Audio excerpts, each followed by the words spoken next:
My name is Kashish Dungar. I've done my bachelor's in chemical engineering and I've done my master's in corporate sustainability from Cranfield University in the UK. During my time at uni and during my undergrad, my mom is actually an activist. So she's always been a beacon of motivation and support when it comes to sustainability. So it's been ingrained in me as a child, and that's what, pushed me to pursue corporate sustainability and chemical engineering for that matter. And that's where I now find myself in a role as a carbon consultant for a lovely boutique firm based in Milton Keynes itself, called RMS, Robinson Management Services. So RMS is an organization that helps companies implement ISO standards.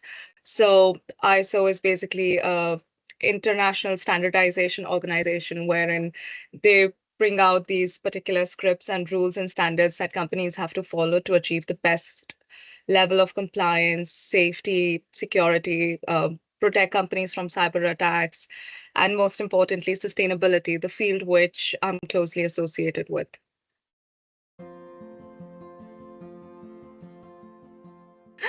Okay, so carbon consulting is actually quite fun because so you do all things from start to end.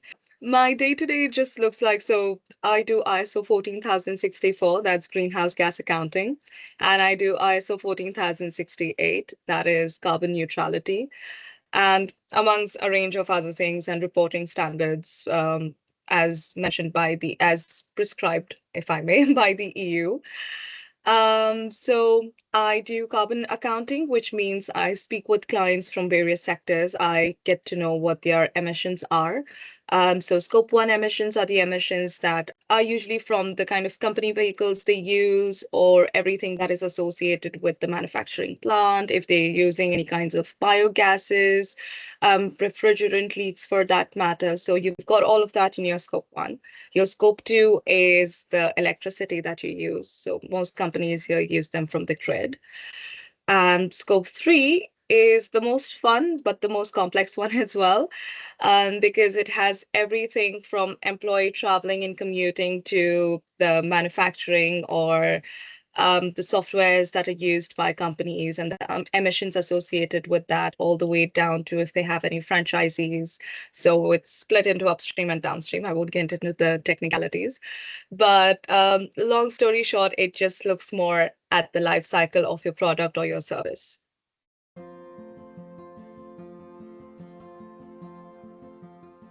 So, fresh out of university with kind of less experience, it was a little daunting for me, to be honest, trying to navigate the complexities of a new country, as well as the way that people look at sustainability. In For me, I really am so grateful to all my seniors back in uni as well, who kind of guided me that these are the potential places that you can go to, or these are the potential companies that are working for it. Gave loads and loads of interviews, but sadly, nothing as much could work out. Something that really helped me was my projects back at university as well. That encouraged me to, reach out independently to a few companies, kind of freelance for them for a little bit until I was spotted by my manager over LinkedIn. And yeah, since then, I've been working with RMS for almost a year and a half now. In my experience, I would probably say that there are three places where we currently face a bit of an issue when it comes to dealing with clients or getting the right kind of data. So the first one I believe would definitely be that there is a lack of data integrity. In our experience, what we've seen is either most clients aren't given their bills and everything from their landlords because they usually have rented offices in big spaces. So sometimes a landlord can be a little, indecisive on whether they want to give the bills or not. Sometimes it's just the client who's more or less like, okay, fine, I've got it for January, February, March. No one else was there in April, May, June, July. But yeah, we have it for August and then we have it for December. So we have so many gaps in the data. So after a point, it feels like, there's slightly low quality of data that has been captured by the company or by the person who's in charge. The second problem is that most companies are in fear of what regulation is going to come next. Uh, but as a rule of thumb, I, from my experience and what I usually try to do is I always recommend companies to ensure that they have a good idea of what their scope emissions are and what they're headed towards. So even if any regulations come for which they may be responsible to report for, really helps companies understand better on where they're positioned and what they can look towards. These are quite a few good ways to then make sure that your company is on the right trajectory of obtaining net zero, because you are not just trying to offset it after a point of time by paying money, you're trying to absorb it into your organizational culture, which is so much more important than just complying for the sake of it. And last but not the least, it would definitely be about awareness versus resources.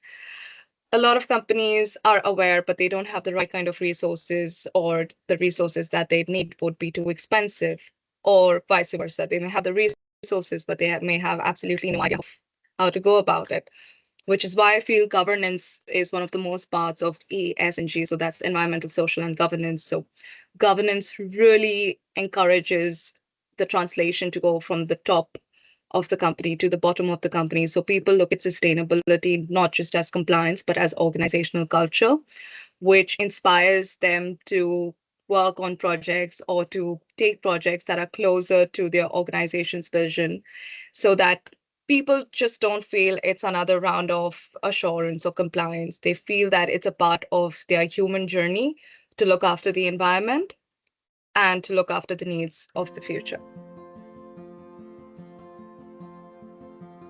When you're setting the baseline year, that's the first year where companies choose to report. I think it serves as a moment of celebration as well as a moment of learning for them. We work closely with each and every department of companies to make sure whatever data we're getting is verified to every extent possible. Even when within my company, we go through like two levels of assurance. So we do our best in our capacity to make sure that data exists, it's consistent, it's compliant. And so that's one of the ways that we deal with data integrity. When it comes to regulations, we do our best to give our clients a very clear idea of what exactly they're choosing to get into and what would be the best course of action if anything changes. Irregardless of the way the reporting is done, one thing that we always encourage our clients to do is to make sure that they are exploring what their scope emissions are, to understand where they stand as a business, um, and for them to understand what their scope 1, 2, 3 emissions are. And last but not the least, awareness versus resources. Awareness is step one. Focus on awareness first, that so that even when you're spreading information, it's not misinformed. Regulations may come and go, but your organizational culture is something that's never going to change. Post that, you're looking at resources. So once you're aware enough, you're more encouraged and empowered to make choices that would rather fit in your budget. Sustainability might just looks like a high investment at the beginning, but the return on investment at every single level is bountiful. Sustainability is a very versatile field to be in. So if someone wishes to go for marketing, then awareness, storytelling, understanding how the regulations work and impact would definitely be more helpful for them. But if you're a business student who wants to go into finance space or sustainable finance for that matter, maths and statistics would be quite important. If you're someone like me who wants to become a consultant, then something more in lines of English, math, and a bit of statistics and normal soft skills like Excel and Word would be more important, because you'd be working on accounting, reporting. So you need a skill set of all of these things.